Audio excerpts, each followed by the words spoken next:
The text that broke my trust, but healed my marriage. Before we begin the story, make sure to subscribe to our channel and never miss more incredible stories every day. The text message that ended my marriage lit up my husband's screen at exactly 2:14 a.m. I was lying awake, staring at the ceiling of our chilly suburban bedroom, listening to the rhythmic sound of Julian breathing. Our marriage had become a quiet, frozen wasteland over the past year. The silence in our house wasn't peaceful. It was the kind of deafening quiet that follows a bomb going off. We were two ghosts haunting the same hallways, carefully avoiding each other. Julian's phone was sitting face up on the mahogany nightstand between us. When the screen suddenly glowed white in the pitch-black room, my eyes naturally darted toward it. I didn't mean to snoop. I wasn't looking for a reason to destroy my life. But the notification banner was right there in bold, glowing letters, impossible to ignore. A number I didn't recognize had sent a message that made my blood run instantly cold. I miss you. Room 204 tonight. Have you ever looked at the person you love and realized they are a complete stranger? My heart started pounding so hard I thought my ribs would crack. 7 years of marriage, a beautiful home we had renovated together, the life we had painstakingly built. It all felt like it was dissolving into ash right before my eyes. I carefully rolled over, the mattress springs groaning slightly, and looked at Julian. He looked exhausted, with dark, heavy circles under his eyes, his jaw clenched tightly even in sleep. I had spent months trying to convince myself that his distance was just stress from work, or maybe a phase we would eventually outgrow. I had made excuses for his sudden absences and his irritable moods. But there is no excuse for room 204. The sheer audacity of the text message left me gasping for air in the dark. My hands trembled violently as I pulled my own blanket tighter around my shoulders. Who texts a married man at 2 in the morning asking to meet in a hotel room? A mistress. A woman who knows exactly who he is and doesn't care. I felt a wave of profound nausea wash over me, accompanied by a sharp, burning anger. I didn't wake him up. I didn't scream or throw the phone against the wall.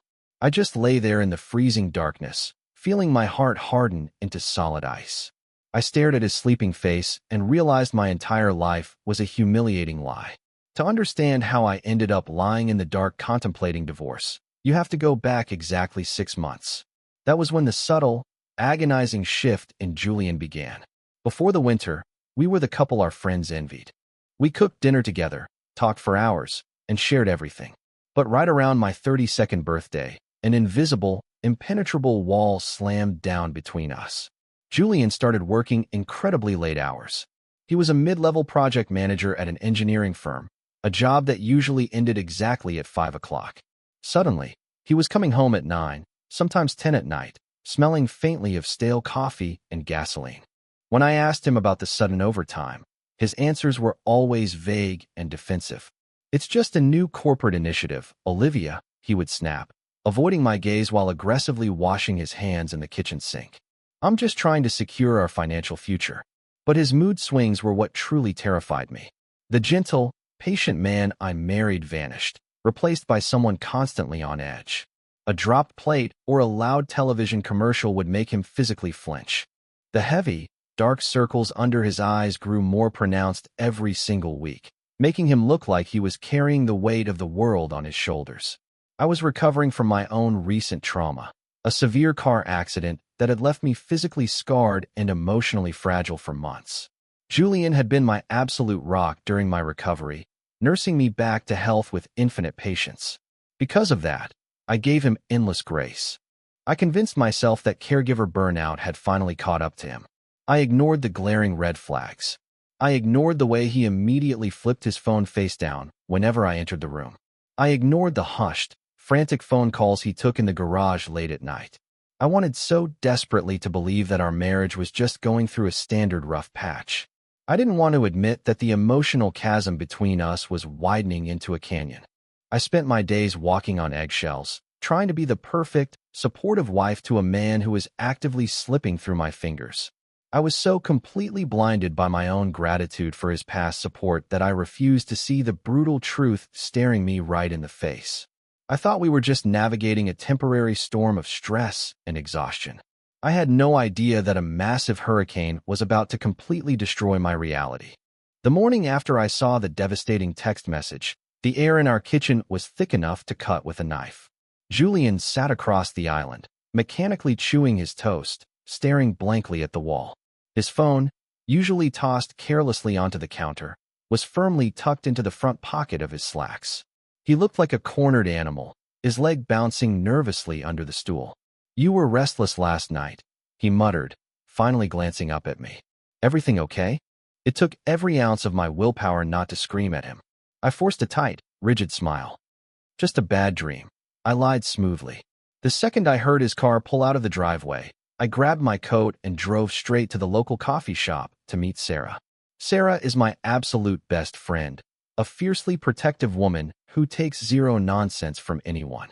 When I collapsed into the booth and told her about the text message from room 204, her eyes narrowed into dangerous slits. "That absolute bastard," she hissed, slamming her coffee cup down so hard the liquid spilled over the edges. "After everything you've been through this year, he's sneaking around in cheap motels?" I started crying right there in the crowded cafe, the reality of the situation finally breaking my composure. I tried to make excuses, suggesting maybe it was a spam text or a wrong number, but Sarah immediately cut me off. "Olivia, stop defending the man who is actively betraying you," she commanded, grabbing both of my hands across the table. "You know Julian. You know his recent behavior. He is hiding something massive from you. You need to stop being the fragile, recovering wife and start being a detective." She pulled out a notepad and a pen from her purse. "If a man is having an affair, it leaves a paper trail. Hotels cost money. Dinners cost money. Burner phones cost money." She looked me dead in the eyes, her voice completely devoid of any sympathy for my cheating husband. "As soon as you get home, you are going to log into every single joint account you share. You are going to dig through the dirt until you find the financial rot." I nodded slowly, wiping my tears, my sadness morphing into a cold, hard determination to find the ugly truth. I drove back to my quiet, empty house to hunt for my husband's dirty secrets. My hands were shaking so violently I could barely type the password into our banking portal. I sat at Julian's heavy oak desk in the home office, the bright screen glaring in the dimly lit room. I had always trusted Julian implicitly with our finances. He was the numbers guy, and after my accident, I gladly handed over the mental load of paying our mortgage and utility bills. It was supposed to be a partnership built on absolute trust. I clicked on our primary checking account and started scrolling backward through the past 3 months of transactions. At first, everything looked completely normal: grocery stores, gas stations, our usual streaming subscriptions. But then, my eyes caught a jarring anomaly. A cash withdrawal for $400 at an ATM located on the sketchy side of downtown. 2 days later, another withdrawal for $300. I frantically exported the data into a spreadsheet, my heart hammering furiously against my ribs. Over the past 90 days, Julian had systematically drained nearly $6,000 in pure, untraceable cash. Every single withdrawal was from obscure ATMs miles away from his office or our normal commuting routes. Who needs $6,000 in physical cash? You don't use cash to buy corporate lunches or pay for car repairs. You use cash when you are desperately trying to hide your tracks. You use cash to pay for cheap, hourly motel rooms and secret dinners that you don't want your wife to see on a credit card statement. The sheer magnitude of the financial betrayal hit me like a physical punch to the stomach. We had been saving that money to renovate our master bathroom. He had looked me right in the eyes and told me we needed to stick to a strict budget, while secretly funneling thousands of dollars to another woman. The nausea returned, stronger this time. I felt like a colossal, gullible fool. I had been sitting at home, agonizing over my physical therapy and trying to be a loving partner, while he was literally financing a double life with our joint savings. I printed out every single bank statement, the machine violently whirring in the quiet room. I stacked the damning papers into a neat, terrifying pile on the desk. The evidence was irrefutable, staring me right in the face. The financial records proved he was lying, but I needed to see her myself. Saturday morning arrived with a bitter, freezing chill in the air. Julian announced he had to go into the office for an emergency server migration and left the house before 9. He accidentally left his personal sedan parked in the driveway, taking my SUV because it had 4-wheel drive for the icy roads. My detective instincts, sharpened by Sarah's relentless encouragement, immediately kicked into overdrive. I grabbed a trash bag and a bottle of interior cleaner, marching out to his car under the guise of doing a nice favor. I started digging through his vehicle like a trained investigator. I checked the glove compartment, finding nothing but old registration papers and napkins.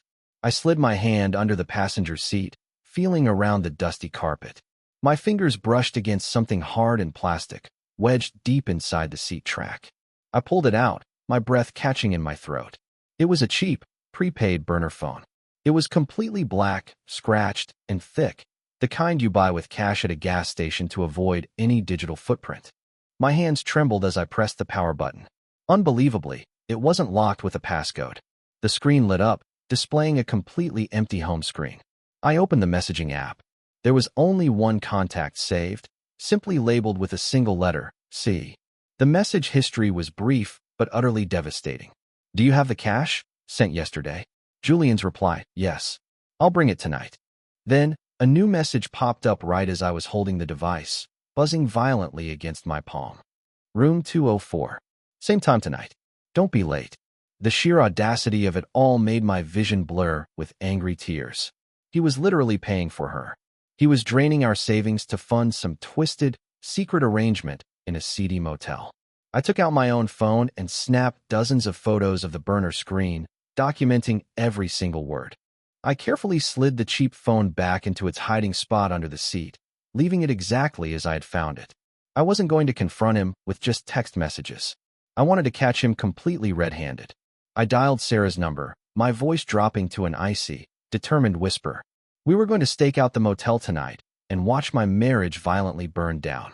The freezing rain lashed against the windshield of Sarah's dark gray sedan as we sat parked across the street from Julian's office building.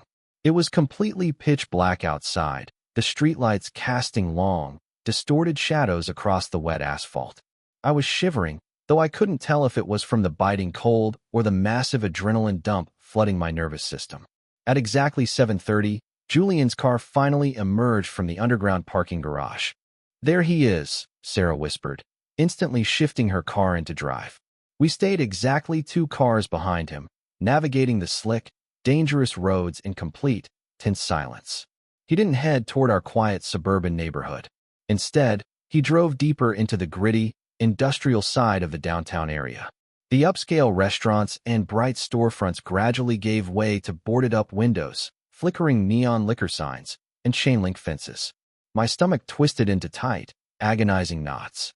What kind of person was my husband actually involved with to meet in a place like this? Finally, his brake lights flared red as he turned into the cracked asphalt parking lot of the Starlight Motor Inn. It was a miserable, run-down establishment with peeling yellow paint and a buzzing neon sign that was missing half its letters. It looked like the kind of place where terrible, tragic things happened.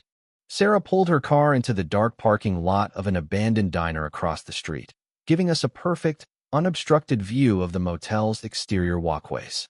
Julian parked his car near the back staircase.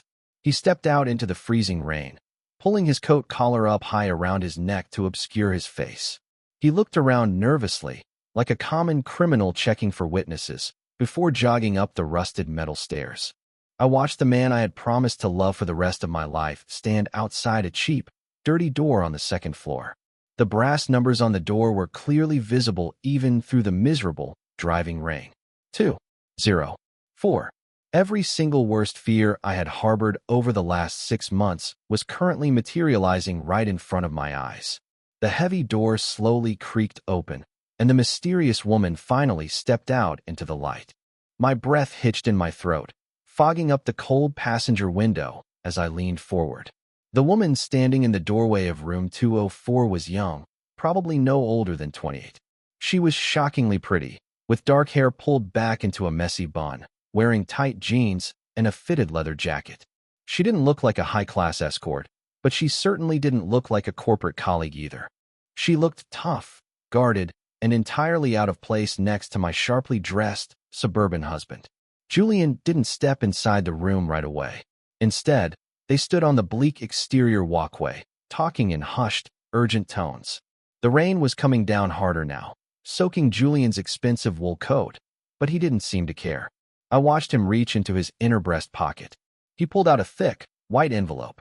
I knew exactly what was inside it. It was the cash he had been steadily draining from our joint savings account. It was the money meant for our future, our home, our life together. He handed the thick envelope to the young woman. She quickly snatched it from his hands, looking around the deserted parking lot with a paranoid, frantic energy before shoving it deep into her jacket pocket. She nodded sharply at Julian, exchanging a few more words before she finally stepped back and let him enter the dark motel room. The heavy wooden door slammed shut behind them, the deadbolt clicking loudly in my imagination. The finality of the closed door broke something fundamental inside of me. The agonizing hope that this was all a massive misunderstanding instantly evaporated into the freezing night air. I slumped back into the passenger seat, burying my face in my trembling hands. The dam finally broke, and I started sobbing with a primal, suffocating intensity. Sarah reached across the center console, wrapping her arms around me tightly, as I completely fell apart in the darkness of her car. My husband was buying the affection of a much younger woman in a filthy motel while I was sitting at home waiting for him.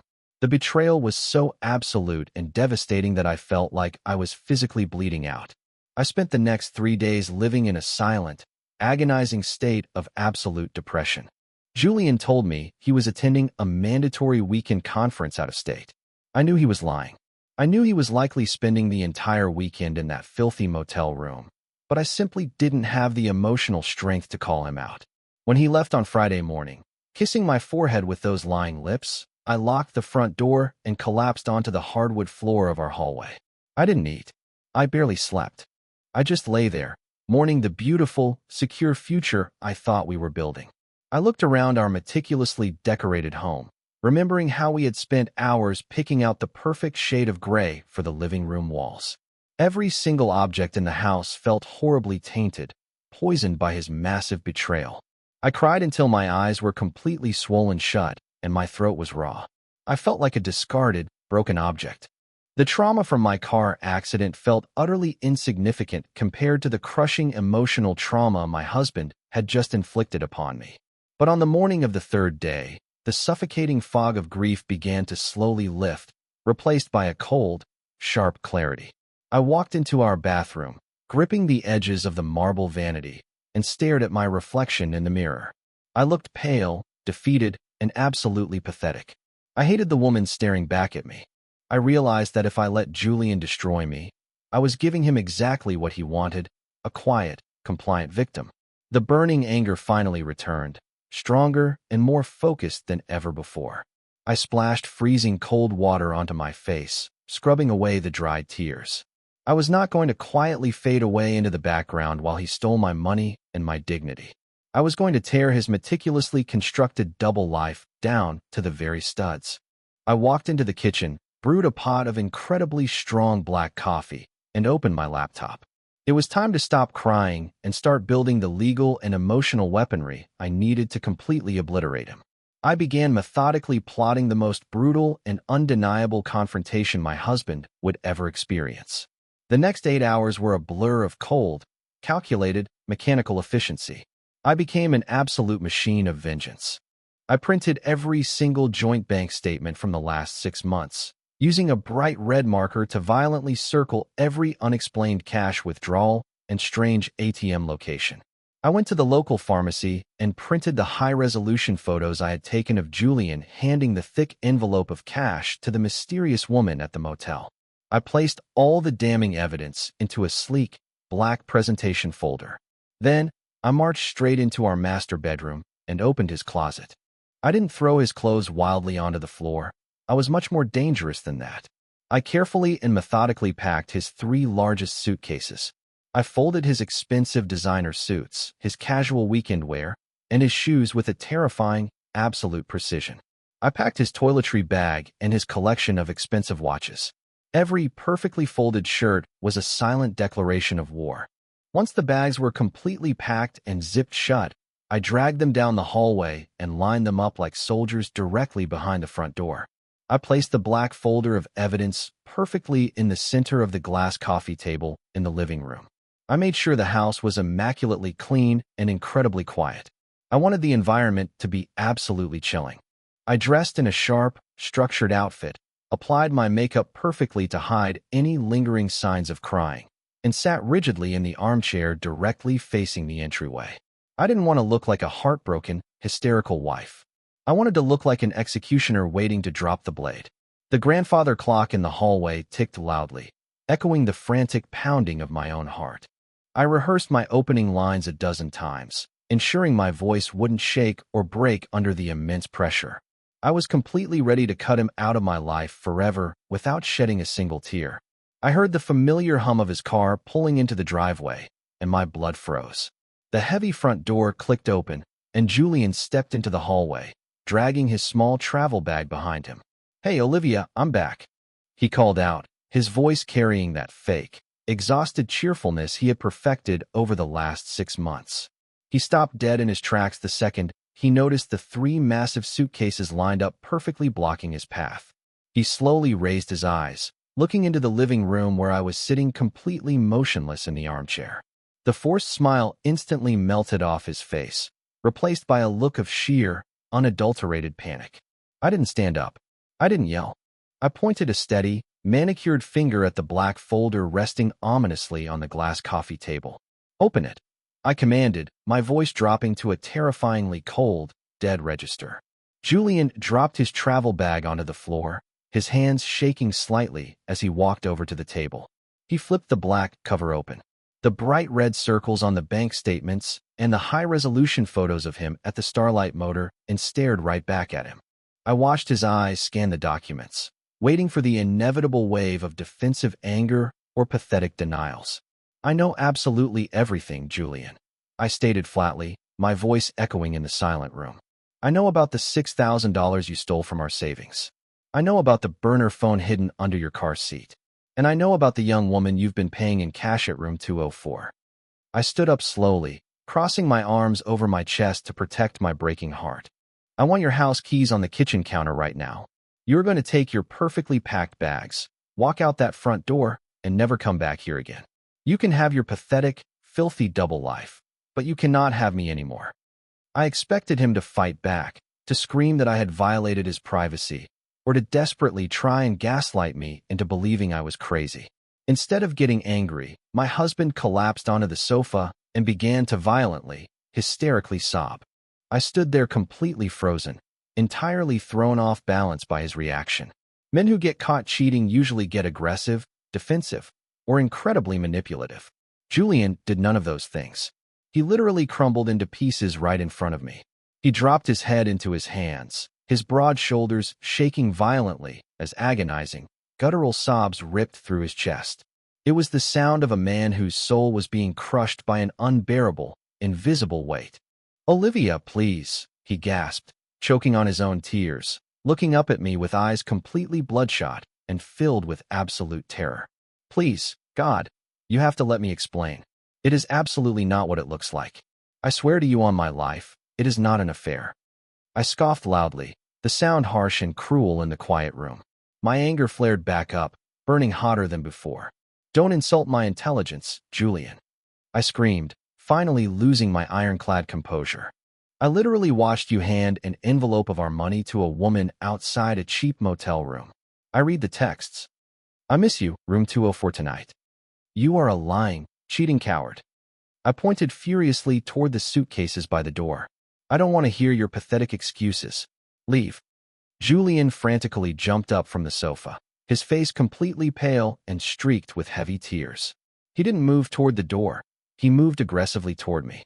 I flinched, bracing myself, but he didn't try to touch me. Instead, he reached desperately into his pants pocket and pulled out the cheap, black burner phone I had found in his car. His hands were shaking so badly he dropped it onto the rug, scrambled to pick it up, and frantically typed in the passcode.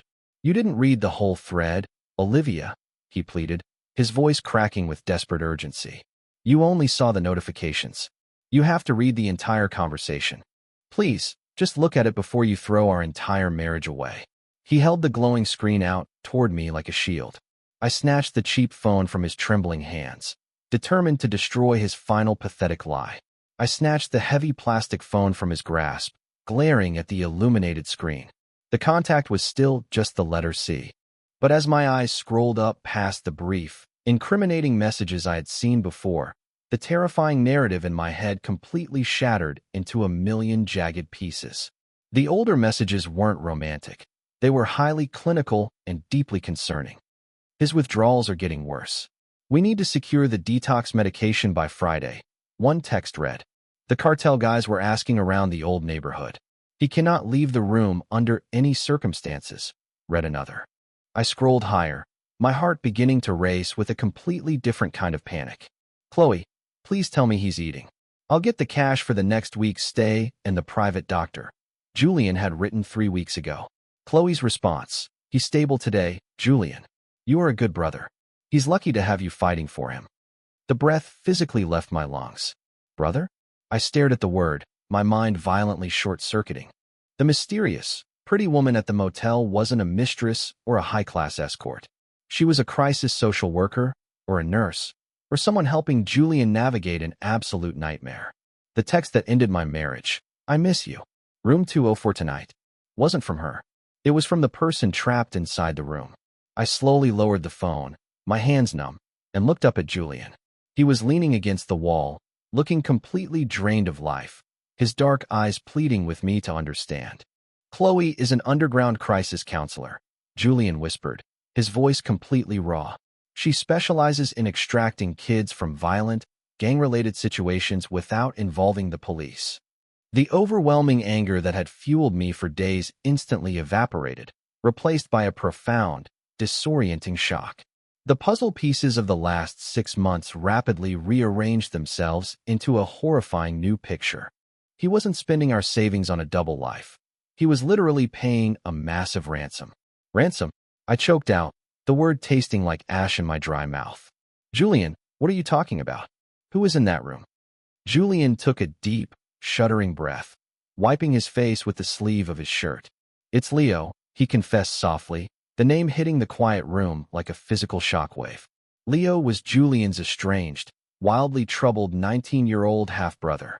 We hadn't spoken to him in nearly 3 years, ever since he ran away from his mother's house and vanished into the city's dark, narcotic underbelly.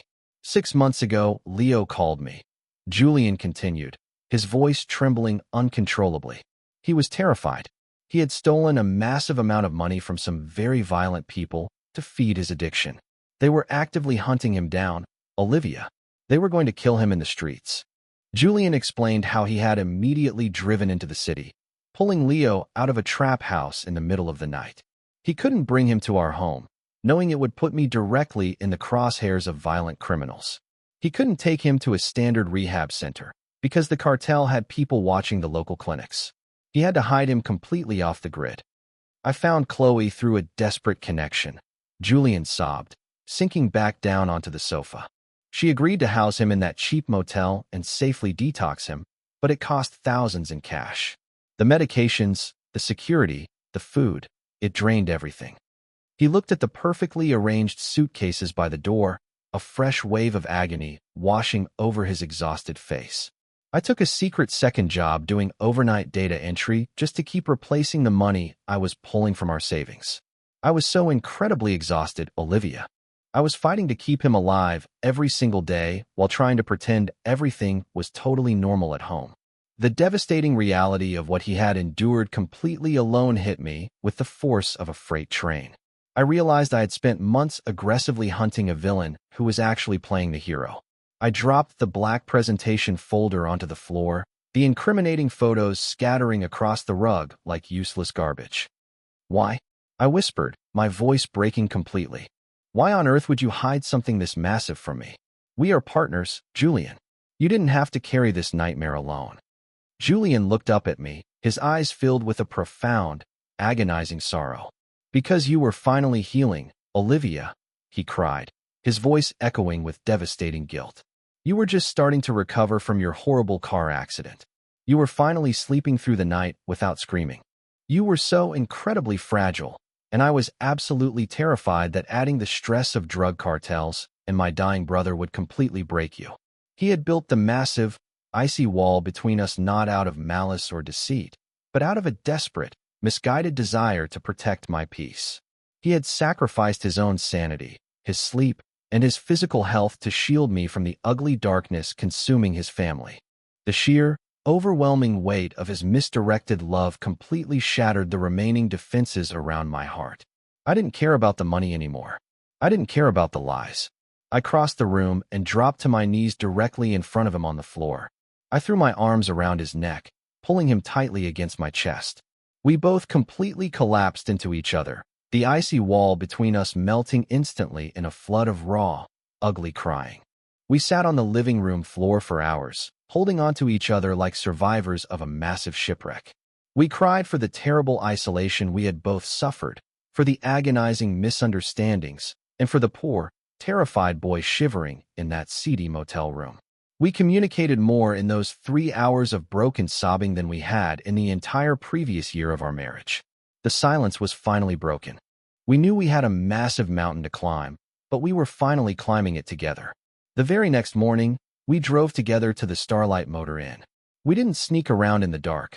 We walked right up to room 204 in the broad daylight. We paid Chloe her final, well-deserved fee and brought Leo safely into our home. The criminals who were hunting him had long since moved on, assuming he had fled the state entirely. Leo's recovery was incredibly brutal and required months of intense, grueling rehabilitation, but having both of us fighting in his corner made all the difference. Julian and I immediately started intense, weekly couples therapy. We had to completely tear our marriage down to the foundational studs to rebuild it properly. We had to learn how to truly communicate, not just politely coexist. If there is one crucial, life-altering lesson I want to pass on to anyone watching this, it is this. Protective secrets are often just as destructive as malicious ones. When you hide a massive burden from your partner because you think they are too weak to handle it, you aren't protecting them. You are actively robbing them of the opportunity to be your teammate. You are creating a dark, lonely vacuum where suspicion and agonizing paranoia will inevitably grow. I thought my husband was a monster because he refused to let me see him bleed. Vulnerability is terrifying, especially when the world is actively falling apart around you.